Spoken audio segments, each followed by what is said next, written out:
Bonsoir, bonsoir, bonjour, c'est Congo News 24. Bande Konanga, comme toujours avant de commencer notre émission, nous disons merci à Dieu. Nous disons merci à nos chers abonnés et téléspectateurs qui nous suivent partout dans le monde et en RDC. Bande Konanga, soyez les bienvenus. À la une, chers téléspectateurs, et Yindi Bandeko. Pas de dialogue avec RDF 123, cantonnement à Kindu, pas de mandat pour l'EAC. Et Zaya Kouinda, et si Yindi Bandeko déclaration à Fachi devant le président de la Confédération Suisse. Alors, tous à la connecter, peut-être développer mon émission. Deuxième point, chers téléspectateurs, secret dévoilé. Garde des mines de Mwangachuzu sont des RDF de l'armée rwandaise infiltrés à la police nationale congolaise. Tous à la connecter parce que Awa na procès au continu. Alors, ministère public à lobby, nanu na fungoli rapporté. Boko yoka makambo yangu. Tous à la connecter, peut-être développer mon émission. Alors, Bandeko, émission Nabise Bandi, et commettant sur l'ensemble la situation politique dans notre pays. Yemsa moninga nyoso place aux été erangwe koki. Oto sola masole yamboka. Bandeko oyokaka match zamugulu. Donc, arrivé il y a présent à Confédération Suisse, ma na conférence de presse ba question capitale.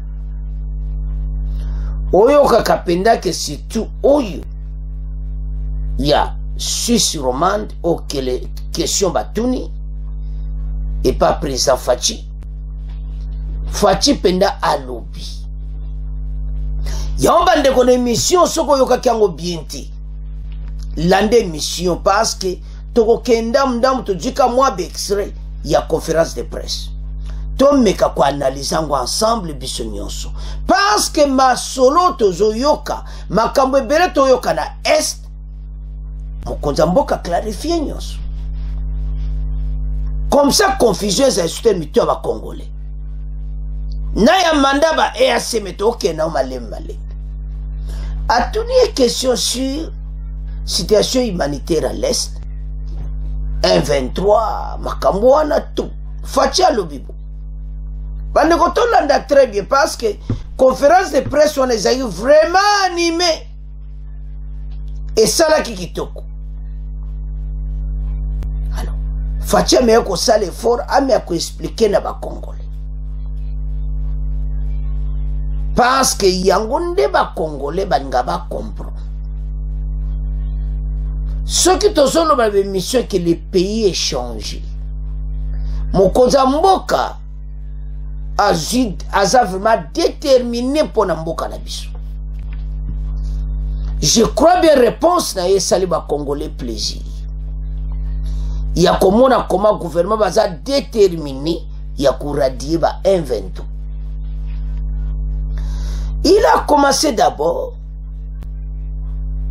il y a cantonnement qu'on expliquait comment armée rwandaise basé infiltré na kati ya armée na biso même le président de la Confédération Suisse a le bien intégrité territoriale et DC bako lingate armée mususu ya na sol congolais même président Suisse pas le bien. Alors Fachi Juma loba moko très ferme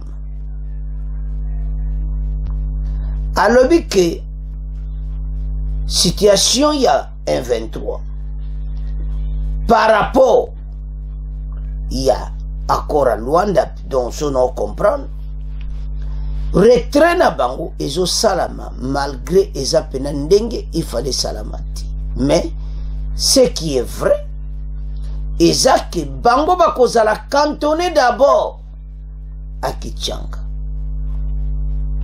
après Kichanga et pas wapi aéroport ezali bako kende na Kindu alobi clair mais pas ba congolais parce que wana eza message otozayi kozela pas de dialogue avec les terroristes de RDF M23. Il a dit ceci. S'ils sont vraiment des Congolais, clair. S'ils sont vraiment des Congolais, qu'il a bakende na PDDC. Chose oyo, tozoya na point na mususu, Rwanda alinko yoka yangote, le président rwandais. Alobi ke sobo bani makamba négociation, c'est là où bamba profitaka pour s'infiltrer na katia FARDC ba institution na biso. Yango ba mona kete bango ba kota na PDDC, c'est ça. Bako kende na Kindu. Bako za désarmé. Et puis bango bako kota na vie civile, bako tia ko za ba soldati. Ba Congolais to landa treme tango zolo bango M23 bazo landa yi. Ba yebi. Yao tozo mona ke makawa minene mikolo e ko salama. Mais tous après. Armée n'a besoin déjà avec effectif tous en haut. Tu peux maîtriser bateau la nyos. Alors, clairement que bango tu peux négocier à monter ba aucun cantonnement. Et pas bako sala wapi bako vanda na cantonnement. Et puis la cantonnement n'est pas wapi bako sola na bango pour ba reprendre vie normale. Ceux qui bazaba Congolais. Pourquoi il dit ça? Parce que M23 Mbozoyoka, la majorité ce sont des Rwandais. Un Rwandais na procédure wana akomona ngo mobulu a préféré zongane na RDF. On moni place oyo présent Rwandais mayele sili. Ba Rwandais cantonnement na Kindu après ba combat civil ande ba kamoza minene mais présent lobi aza déterminé, il n'y a pas une autre solution. Présent suisse azota la fati pele la zoluba. Alors et il y a sur la question, il y a mandat ya EAC. Ba Congolais toloba chaque fois na bisonyo sa be mission wa ke ba konzi bazo travailler pour l'intérêt ya mboka. Mandat na bonza déjà expiré. Renouvellement ko salamate fatia lobi que bazo mo tina na bango te parce que l'armée angolaise bakoya ko remplacer bango na Kichanga. Donc les forces régionales bazako se retirer bako kena bango. Ba moi soutina na bango te na est. Et l'armée angolaise a ko remplacer ba place nyonso bango bazali. Eza ya ko inda esi e indi. Tolandi mais toujours ya na point. Alors c'est comme akamanenga ba Congolais. Tout ce monde a dit que va continuer à travailler pour l'intérêt de la nation. Oh, tout Monaco. Alors,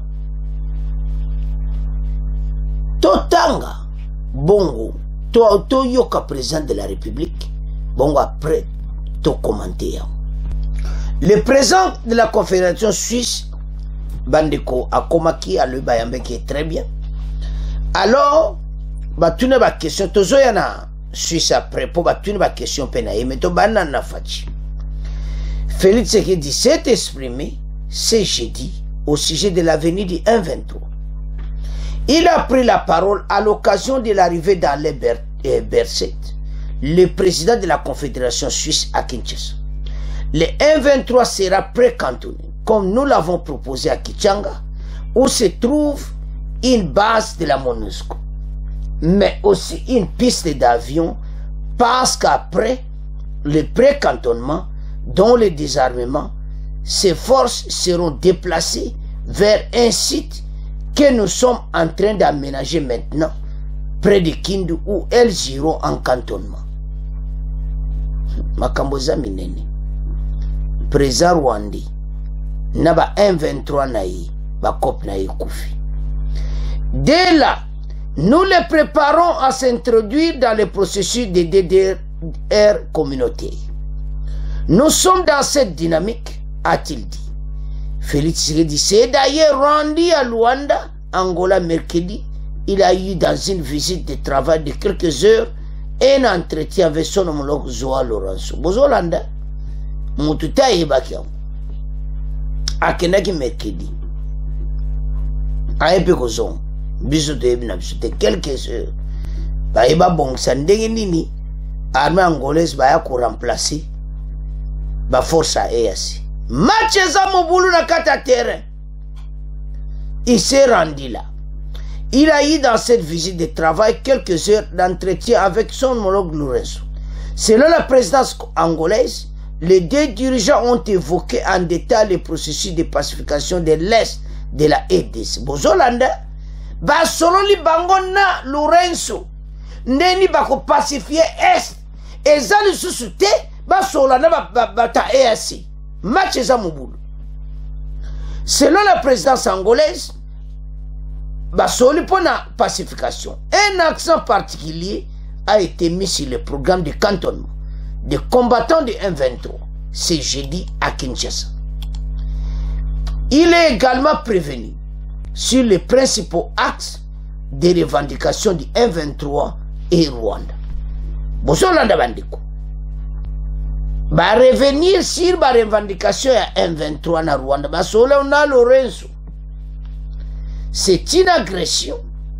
Ce groupe a été manipulé par le Rwanda, Fatia Zolobango, devant le président de la Confédération suisse, dans le but de déstabiliser la région pour des raisons qui n'ont rien à voir avec l'insécurité du Rwanda. A expliqué très bien, alors que le M23 attend toujours un dialogue direct avec Kinshasa, Félix Tshisekedi est catégorique. Son gouvernement n'envisage pas d'ouvrir les pourparlers avec ce groupe. Je vais faire une précision et marteler comme il le faut. Il n'est pas question d'ici dialoguer, de dialogue politique avec ce groupe. Je l'ai dit et je tiens à le préciser. Il n'en sera jamais question, a-t-il dit en marge de la visite dans les bercers. Le président de la Confédération suisse à Kinshasa, il donne ses raisons. Tout simplement parce que nous savons comment ce qui nous déstabilise procède. Il profite de la situation se basant sur le dialogue pour infiltrer les éléments plus tard vont créer des revendications fallacieuses et justifier leur agression. Il puisse sur les surpasser pour justifier sa position. Abina devant le président de la Confédération suisse, Toboïba dialogue tout simplement parce que Bango est pour déstabilité Mbokanabis. Et puis, ils ont profité d'un dialogue si ils ont infiltré les éléments de la FARDC, nous avons retenu les leçons du passé. Et il y a aujourd'hui une nouvelle donnée. La leçon a passé très bien. Bango tout. Kotaka. L'autre coméabi. 1,23 Moussébimi. Les mêmes soldats qui ont FARDC, qui quitté FARDC, qui ont rejoindre 1,23. Balobi qui bazaba Rwandi.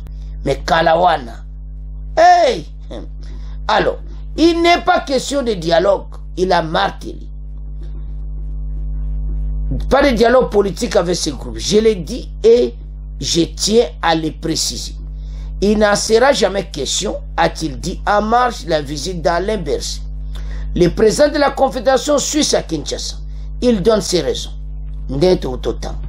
Nous avons retenu la leçon à passer, Bisson Stolandi.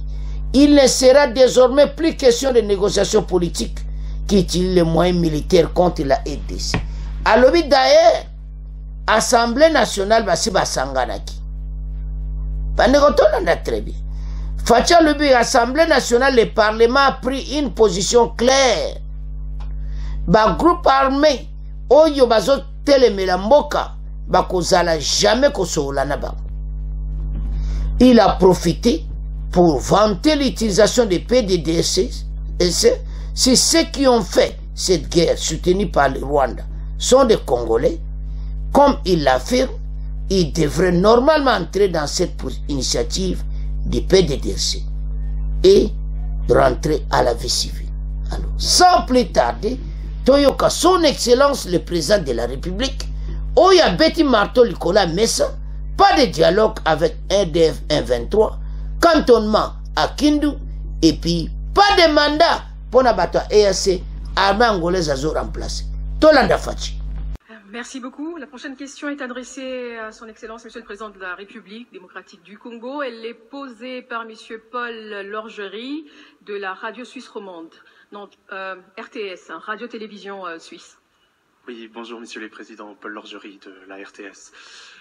Ma question est pour vous, Monsieur le Président de la République démocratique du Congo. Aujourd'hui, dernièrement, il y a eu beaucoup d'évolutions, notamment à l'est et autour de la ville de Goma. On voit que certaines positions du M23 sont en train d'être reprises par la force régionale de l'EAC. Certaines personnes, selon des personnes sur place, des déplacés retournent chez eux, notamment c'est les personnes du camp de Kanyaruchinya. Donc, selon votre point de vue, comment la situation justement humanitaire est-elle en train d'évoluer ? Et il y a une autre question qui est en ce moment d'actualité, c'est quid du renouvellement du mandat de l'EAC pour une période de 3 mois, entend-on? Pensez-vous que cela sera suffisant pour justement pour régler le problème? Et ensuite, quid de l'état de siège qui aura bientôt 2 ans? Je vous remercie. Très bien. Merci. Pour commencer, les déplacés de guerre, la situation des déplacés de guerre reste toujours précaire. C'est vrai il commence à y avoir des retours, mais qui sont encore timides, parce que le retrait des terroristes du M23 se fait assez lentement. Donc nous ne sommes pas encore à un rythme rassurant pour les populations qui, en ce moment, vivent dans des conditions infrahumaines. Donc ce retour, je disais qu'il se fait timidement, mais nous espérons que dans les semaines à venir, il va s'accélérer. Pourquoi nous l'espérons? Parce que nous avons répondu à une lettre du secrétaire général de la communauté d'Afrique de l'Est qui nous demandait pour la prolongation du mandat de la force régionale et qui faisait un certain nombre d'observations par rapport à cela. Nous sommes confiants que dans les jours à venir, ce processus prendra un rythme beaucoup plus rapide, dans la mesure où il y a la force angolaise qui va très bientôt se déployer pour suivre le processus de désarmement et de cantonnement par la suite du M23. Et à partir de ce moment-là, nous ne pensons pas que ce sera encore nécessaire de garder les forces qui composent aujourd'hui la force régionale. Donc je parle de l'Ouganda, du Burundi, du Sud-Soudan et du Kenya. Parce qu'à ce moment-là, les forces du M23, le groupe du M23 sera précantonné, comme nous l'avons proposé, à Kichanga, où se trouve une base de la MONUSCO, et aussi une piste d'aviation, parce qu'après le précantonnement et donc le désarmement, ces forces seront déplacées vers un site que nous sommes en train d'aménager maintenant en ce moment près de la ville de Kindu, où ils iront en cantonnement, et de là, nous les préparons donc à s'introduire dans le processus de désarmement, démobilisation, réinsertion communautaire. Voilà, donc nous sommes dans cette dynamique. Nous n'avons pas de raison de penser que cela posera un problème, parce que, comme je vous l'ai dit, nous l'avons toujours clamé haut et fort, c'était une agression. Ce groupe a été manipulé par le Rwanda dans le but simplement de déstabiliser la région pour des intérêts qui n'ont rien à voir avec l'insécurité du Rwanda, parce que ce prétexte du soutien de la RDC au FDLR est fallacieux. Ça n'a rien à voir. Les FDLR, c'est une force résiduelle aujourd'hui, qui n'est dangereuse d'ailleurs que pour la RDC, parce que ce sont devenus des coupeurs de route qui n'attaquent plus du tout le Rwanda et qui n'ont plus de revendications politiques contre le Rwanda. C'est plutôt pour des intérêts autres que ceux-là que le Rwanda nous a fait cette guerre. Et donc, si ceux qui nous ont fait cette guerre soutenue par le Rwanda sont des Congolais comme ils l'affirment, ils devraient normalement accepter de rentrer dans ce processus de désarmement, démobilisation et réinsertion et rentrer à la vie civile. Et là, j'aimerais faire une précision et le marteler comme il le faut. Il n'est pas question ici de dialogue politique avec ce groupe. Je le dis et je tiens à le préciser, il n'en sera jamais question. Tout simplement parce que nous savons comment ceux qui nous déstabilisent procèdent. C'est à l'aide de ce genre au moyen de ce genre de dialogue qu'ils profitent de la situation pour nous infiltrer des éléments qui plus tard vont créer des revendications fallacieuses et justifier donc leur agression de la République démocratique du Congo. Nous n'allons pas le faire parce que nous avons retenu les leçons du passé d'une part, mais parce qu'aujourd'hui aussi il y a une nouvelle donne. L'Assemblée nationale, le Parlement en général, a pris une position claire et ferme là-dessus. Il ne sera désormais plus question de négociation politique avec des groupes armés qui prennent des moyens militaires, qui utilisent les moyens militaires contre la République démocratique du Congo. Voilà, donc c'est clair.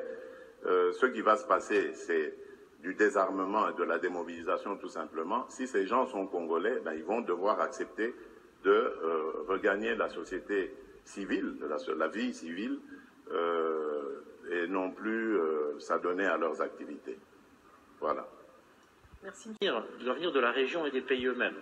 Bien sûr, avec un accompagnement et peut-être un suivi, si vous le souhaitez, de notre part, mais nous ne sommes certainement pas là pour dire à la République démocratique du Congo comment est-ce que ce problème doit être résolu. Plutôt au contraire, pour, dans le fond, apporter un soutien, une visibilité, une présence, pour porter ce débat sur le plan international, aussi dans le cadre du Conseil de sécurité. Et nous sommes très très attachés, évidemment, à l'intégrité territoriale de tout pays.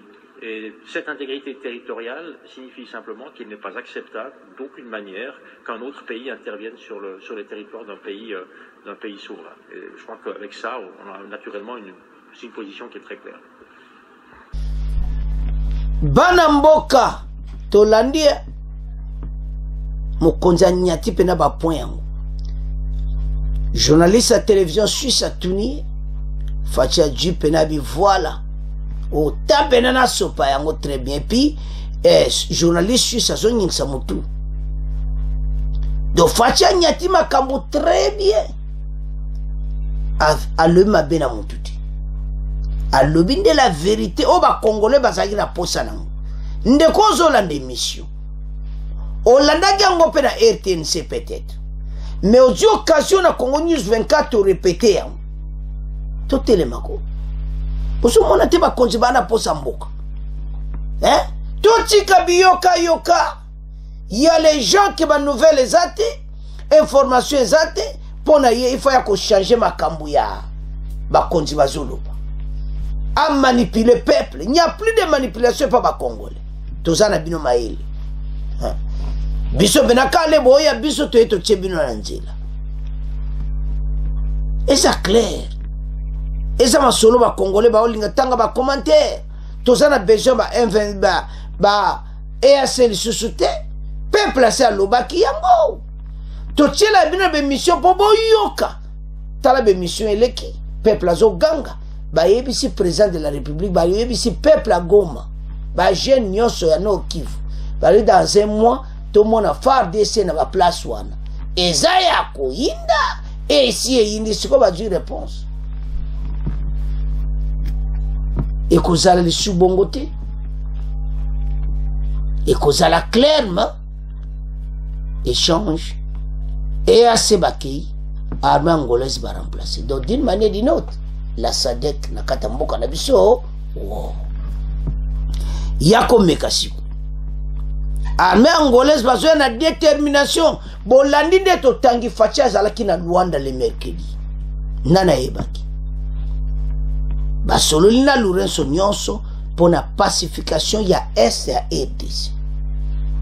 Il y a un Fatia Zolo Bangona Fier Nyonso. Donc, avec ma décision Makasi, en tant que le président, il a martelé, il a dit ceci. Pas de dialogue avec le M23. Ils seront cantonnés provisoirement à Kichanga, là où il y a l'aéroport, et l'armée angolaise va venir. Comme ma bango wapi na Kindu. L'armée angolaise va bon sa place en na Kindu. Deuxièmement, et ainsi. Mandat d'abord aussi là que mon battu une question à mandat léasi. Mon délai pourquoi tenir. Ma kamboza minene. Mandat ezati. Fatia le Moussa monte te renouveler en gros pour toujours mon soutien présence mon zate parce que l'armée angolaise a zoya ko jwa relève ya ko retrait na bango. Ezaya ko inda et si yindi donc ba force soit EAC baza ko quitter après wana.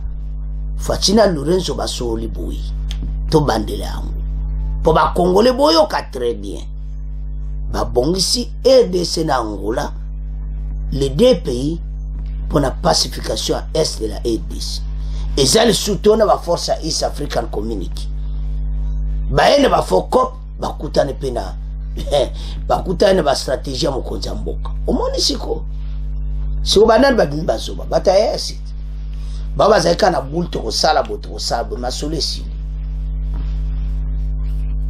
Tina amené les sociétés.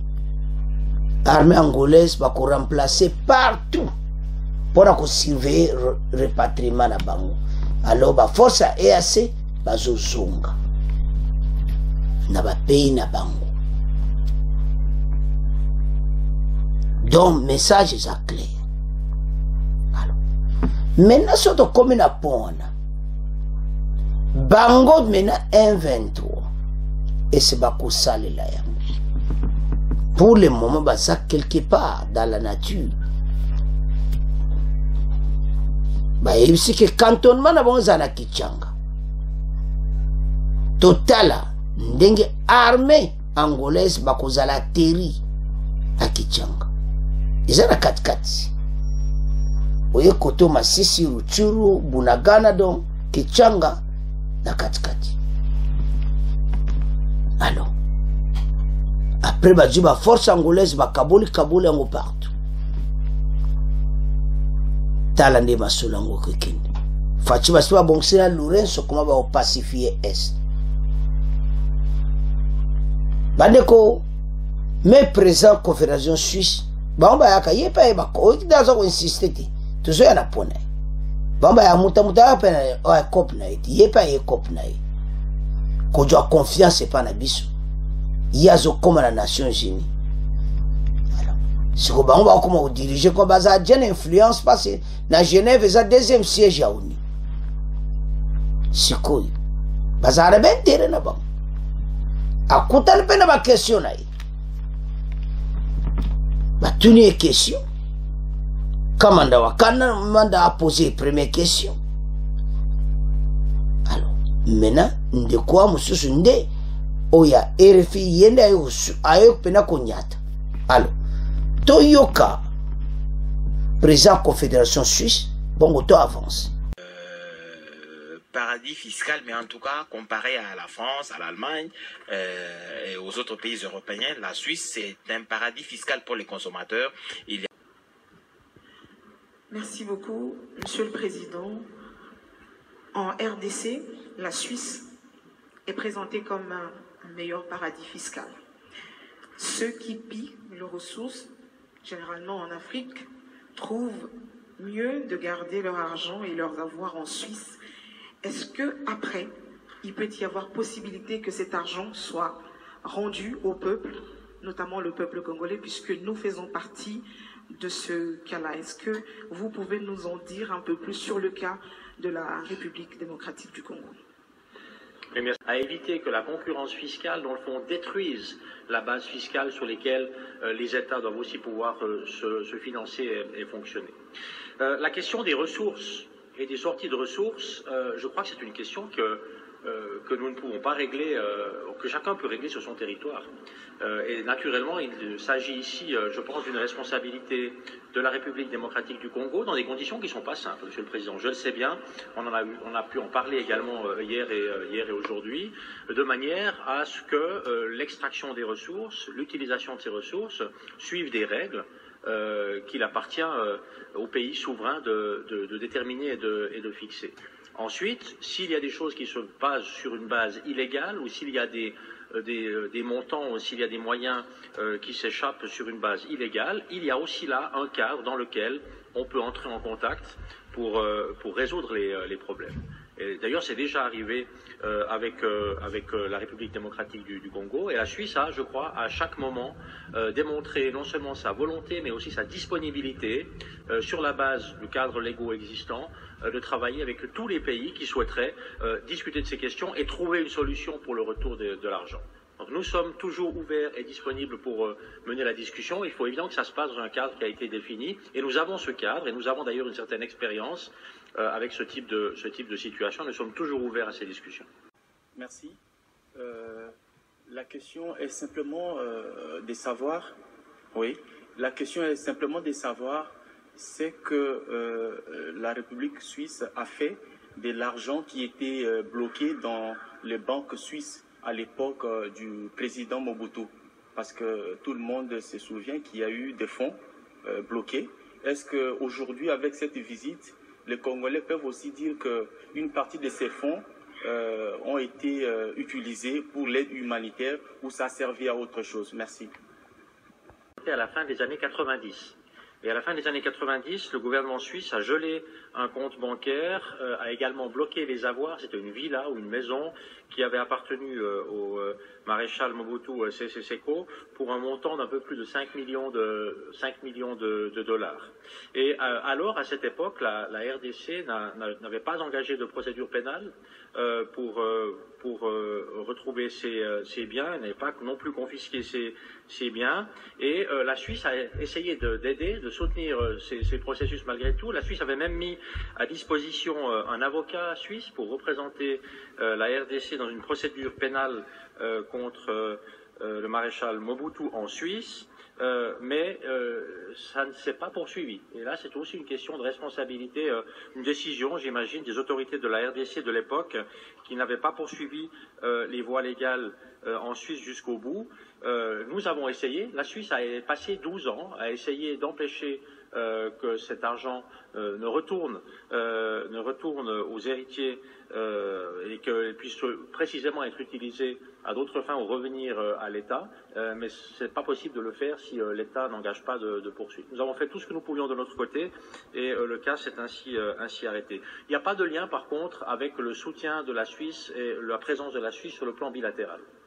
La présence de la Suisse sur le plan bilatéral, c'est une relation, j'allais dire, d'égal à égal entre deux pays souverains qui ont une longue tradition d'excellents contacts. Et il s'agit pour nous de simplement apporter une présence, un soutien dans des contextes particulièrement fragiles auxquels nous sommes attentifs. Mais comme... Alors, surtout la question tout batuni, naya ndeko oya mwasi atuna question. Simba biloko topesa bato bazokotia bambongo kuna bambongo abasayela ngoni et tout ça. Et puis question de quoi pointer Simba bien honnête ya Mobutu. Et c'est ba ko retourner ba bien wana. Bolandi a expliqué ngo mais ozomona kake en tout cas bazape na problème. Et c'est aux Hollande. Si le gouvernement n'a pas perdu, ezala qui wana kosalani. Biso atolo, tu vas comprendre que le gouvernement en place, bango ba gelé, bango ba qui RDC avocat. mais le gouvernement en place va ça qui démarche pour récupérer plus de 5 millions de dollars. Et ça bon belé dans les années dans l'ère. Alors maintenant voilà les 90 si je comprends bien. Dans l'ère il y a musée et tout ça. Et hier ce qu'on a l'air il y a PPRD. Bango pe basengi logote. Bango conférence suisse bas après ya kozong sa mbongo wana zonga na RDC. Et maintenant gouvernement ça malukonde basala ba démarche wa. Ya ko récupérer mbongo wana. A gouvernement za liboso pourquoi basala ki honte. Tant Mobutu ake il fallait gouvernement na ba yaki basenga et puis ce bon basala qui était PPRD il fallait basala mais batiki yango. Rien n'a été fait. Maintenant, les occasions, quand ils vont récupérer plus de 5 millions de dollars, bambon wane zonga. Ya omona Suisse bambon e kangama kune belé. Le bana 90 le combien d'intérêt? Si ko bazong sa mbon wane intérêt, parce que 5 millions eza subongote. Bana 90 le lobe intérêt nango combien na banque suisse? Voilà comment. Et puis ba mboka wane comme il la richesse makasi ye mo azoloba mais bazoluka ndeni ba arranger comment kozongisa bambongo bomoni combien de fois bato bazo travailler mais alobi bien que ba continue mon père liboso yesu ko ya azoloba ke ba oluka ba bongisa yango bongisa kala bosala ete pona nini ya omoni bato yo bozala kaka sage aya kaka lobi neto yoka to soli mais occidentaux bazaka compliqué. Et bela mbongo ndingwa e vanda banakala na Suisse ba congolais bazelaka bozong sara be intérêt bana 90 style lo bambonga Mobutu wana. Alors maintenant ba ministre en charge bakende ministre de la justice botia kocha dossier balobi ke batia ko ça l'effort tetolandi il n'y a aucun effort qui a été mis en place en ça. Ba ressources na biso biloko ebele zokende biloko ebele kaka na Suisse kaka makambo ebele batama.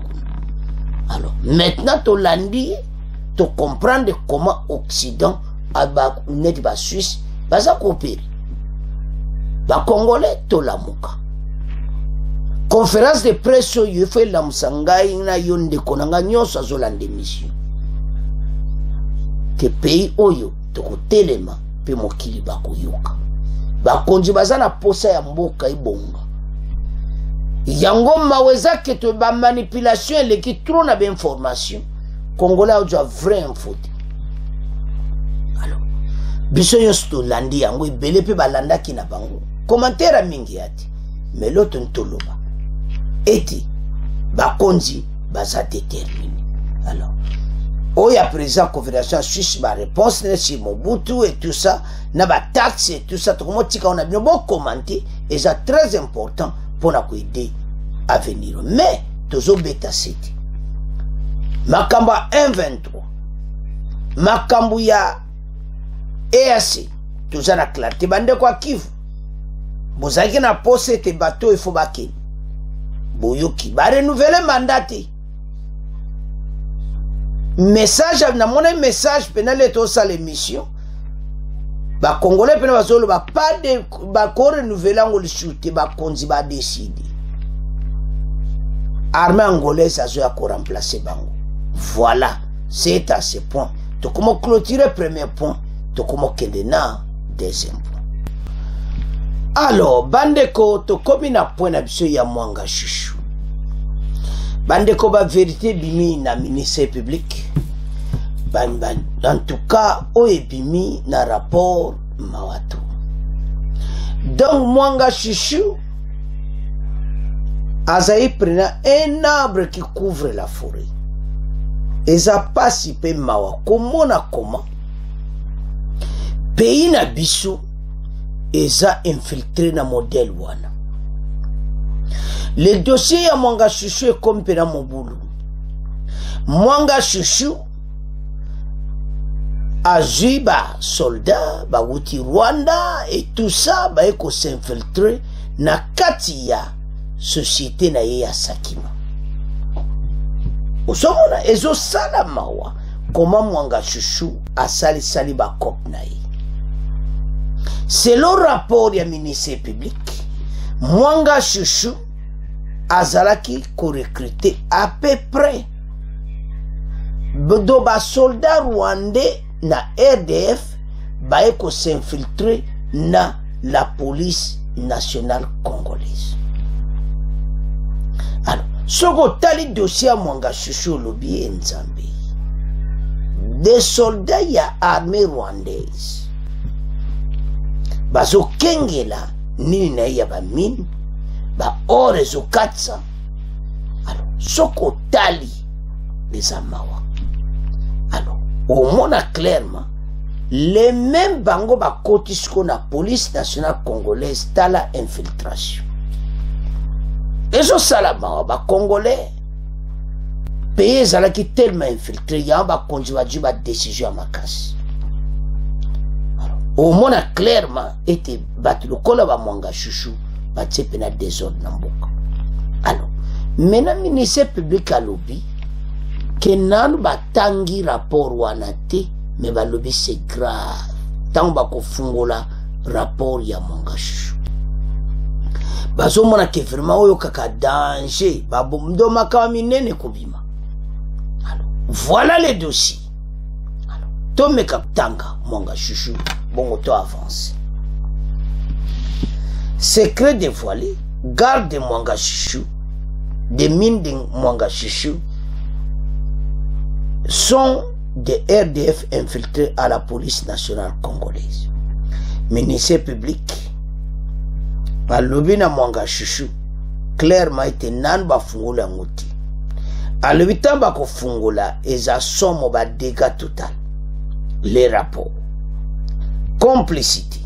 Les avocats de l'État congolais appellent eux à la patience. Le ministère public n'a fait que son rapport et a déposé les pièces devant la cour. Lorsque nous allons lire ces pièces, c'est à ce moment-là qu'on saura réellement qui est dedans et quel est le contenu de ces pièces. A dit Maître Damien Amonei. Bandeko, ministère public a un dossier le cola mesa. Alors, tu as un rapport, mais les bako tanga et kozala somo. Par ailleurs, dans son rapport, le ministère public pointe que les hommes qui servaient de gardiens dans la société de Mwanga Chouchou étaient dans la grande majorité des Tutsis, démobilisés de l'armée rwandaise, qui opposaient en tenue, qui opéraient en tenue de la police nationale congolaise. Des uniformes fournis, selon le ministère public, avec la complicité des autorités administratives provinciales. Qu'est-ce que Mwanga Chouchou a fait? A Djiba Soda Oyo armée rwandaise, a memi bango na société de minière, a longoli bango ba tenir ba soda RDF ya armée, a peso ba tenir ya police nationale congolaise. Mais baza ba Rwandi. Mission na bango eza ko superviser ndenge nini ba or na ba coltan ezo katsa ko kende Rwanda. Président Rwanda aliona mayele silie na arrestation ya Mwanga Chouchou. Dossier za mubulu. Na ba mino bozo mwana ya mafoto ba ochimola kuna de wana place ba masole lekaka. Mais ba bazo kengela. Au mone télé à police nationale congolaise. Mais baza police nationale congolaise te botala mboka na biso. Mais ce sont des soldats rwandais. Mais bah là qui police nationale congolaise. Naba arme pe yo quand c'est la police nationale congolaise, ba arme ba rwandais ba omo ba yakina. Mais ça qui sous complicité, il y a ba administrative provinciale. Diango ba kangaki bango talambo kanabiso comment président rwandais a infiltré qui partout bosuki. Mbala oyo fatia asisa bino kam bino nyonso maye to développer bande ko to tangi soki bazoloba makam infiltration oyo ba rwandais elobinde ko bomba limbo kana biso mingi Bon comme ça ka Rwanda comme na province à RDC. Ba Congolais na ba commentaire. Donc to boto la Rwanda ne comme na province na biso mususu. Ba Congolais ba pena ko pour pesa ba commentaire. Alors, ce que to tala ba dossier yo. Bozoma ki ba konzi salaire dépasse. Yango Congolais. Pourquoi trahir votre pays comme ça? Yo bati opena commissaire à police ya Nord Kivu. Balongola ye. Comment ye azwa ba soldat rwandais akeko tia baona ba société minière à Mongashushu et puis balongol baza ba tenir Rwanda ya armée rwandaise en civil mais baza ba soldat RDF ba pesi bon ba tenir la police nationale congolaise. Et ils ont des armes et tout ça. Zomona Mongashushu de ba corrompre na yé commissaire administratif provincial ya Nord Kivu. Donc tout le monde corrompu dans le but kakaki infiltration salamana mboka na biso. Problème présent Rwanda comme un problème pourquoi? Ba moni et ba comprendre ba jeune ba. Donc ils sont finis batwana nyonso. Ndeto sino yebi bango na ebite so ba kosopere na angle nini. Parce que menato yebi nani a osambulo yebi ke présent rwandais ba antenne na enyo sa communication batu na tout ils sont tous balayés mais bako sila bango nyoso kante musu batikali mais bazo sila. Alors ce qui te otala comment présent rwandais a manipulé pays na biso likolo net ba congolais et si ba pesa bino combien.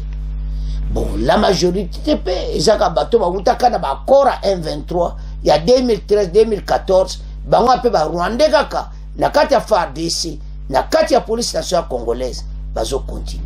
Et le minde ko mokolanda kombo te ba changeaka ba kombo alongoli kombo Rwanda tiene kombo ba congolais mais azane rwandais musuba utu ba tia bango na kati donc non. Yango qui fati a sanzi devant ministre et président de la Confédération Suisse que pas de dialogue parce qu'il profite de pour parler comme ça pour baper sa bakadamon que voilà et comme il boit baper sa condition dialogue exact. Alors surtout au tala ba konzi bazaki clair ba lobi la leçon dans le passé. Oui, salamaka liboso na l'ère ex-président Kabila fatia bito jima yele donc tout ça leçon infiltration koza alisuta mikolo koya ezo sila nyonso konsoma minero boyibaka bokoma kosomba siko mon problème place koza ils vont maintenant acheter parce ba carnet na bango ya ba adresse ba pays ba tekela ka bango ba kozongo suna mayuyati somba okiotiki ba oteki la bi mais Rwanda a cause un problème sérieux na pays na biso tant to ko pacifier est ande facha kina Rwanda ba yokana présent ngolé ba pacifier est ba cause un problème. Alors voilà les dossiers bandeko Mongashushu un arbre qui couvre la forêt a détruit mboka na biso na ndenga mukiti pona nini infiltration rwandaise. Alors c'est à ce point de comment clôturer mission na biso. Bon, continuez à s'abonner massivement. Au revoir. À la prochaine.